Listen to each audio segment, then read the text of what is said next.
Good morning. Let's talk about supervisors and how to manage them and how to build a relationship with them. And supervisors are an important part of your postgraduate studies and ultimately, hopefully, your successful degree.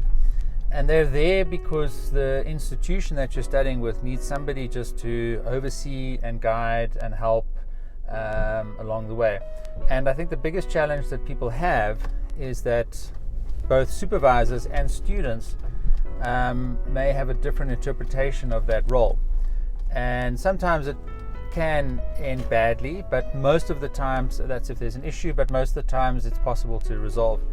And I think just from the student's perspective, my experience is that you have to get your mindset right. It's your degree, you must take full ownership of it. Your supervisors are an important contributor to it in the sense that they do guide you and give you that support and the academic input on the content of your studies, because they'll have been allocated to you based on their own experience in your field.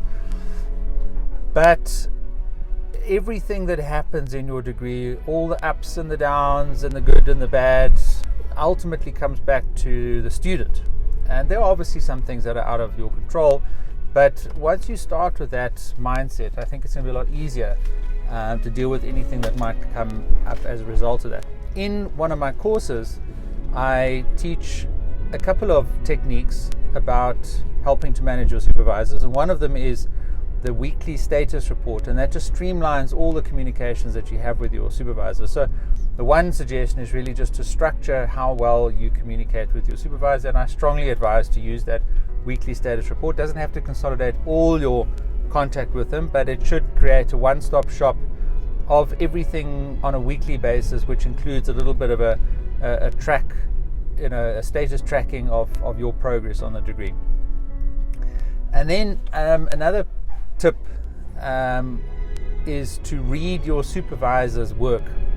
So go and find their thesis, go and find the articles that they've written, and get a sense of how they did it, what they found important, how they, what their mindset was, and how they wrote, and how they structured their research. I had 3 supervisors, and so I read their work. I understand how they think about research, how they approach different aspects of their study, and it just helped me to interpret their feedback and also to structure my engagement with them.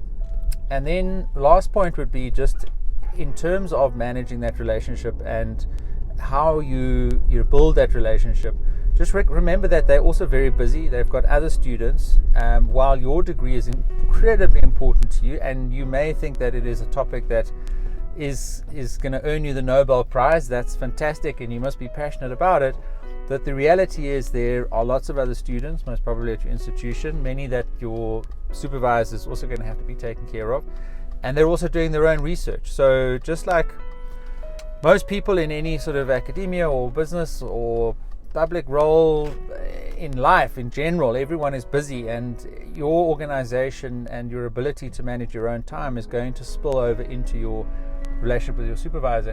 And if your supervisor perceives you as a little bit rushed and a little bit disorganized and a little bit sort of frantic about things, then that's not going to help them manage their contribution to you as well as you would like. So be thoughtful, plan ahead, pop a meeting into their diary if you need to catch up with them. If you have a meeting, put it in a short agenda together, make sure that you send it to them ahead of time so they know exactly what the discussion points are. When you're in the meeting, take notes and then type up those notes in an email afterwards. Follow up, based on what you discussed, etc. And that record of all those meetings and those discussions will just give you that structure over time, and equally just create a record of important decisions. If your supervisor has sort of given you permission to, if there was a question mark that you had and they've agreed on something and you've got that written down somewhere, not only for you to remember, but also just to keep as a record, so that in a worst case scenario, if there's a disagreement later on, that you've got that.